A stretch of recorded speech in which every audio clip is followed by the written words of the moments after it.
So, um, David and Goliath, Underdogs, Misfits, and the Art of Battling Giants. I find the first hour of this book to be incredibly inspiring, and I'm sure the other 6 hours of the audiobook are just as inspiring.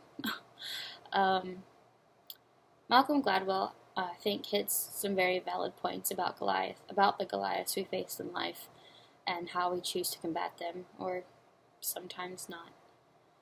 I think using the story of David and Goliath is a great analogy for facing struggles in life because it gives hope to the person listening to the story.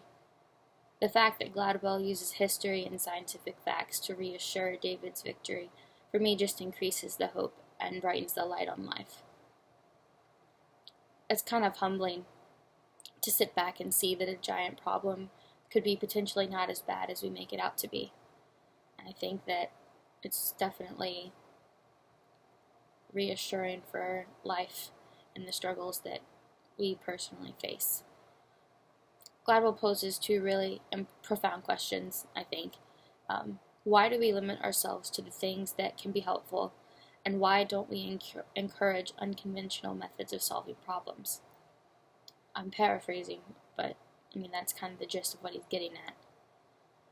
Why do we, when faced with a giant problem, always assume the giant will win?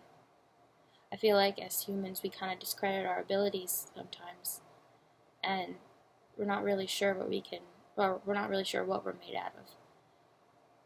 The powerful and strong are not always what they seem, and when you find your own inner strength to deconstruct your problem, you become the victor. You have to be fluid and understand that as you change, the way you see life and the way you see the world does too. That, all in all, is a beautiful thing, I think. I personally believe you can find the most inspiration in Scripture, and the story of David and Goliath is one of the classics and is no exception to this. You are only as strong as your weakest point, and I love that this story teaches you to think creatively and hone your personal skills to overcome the mightiest of feats. I think that is some encouragement we need to hear every now and then.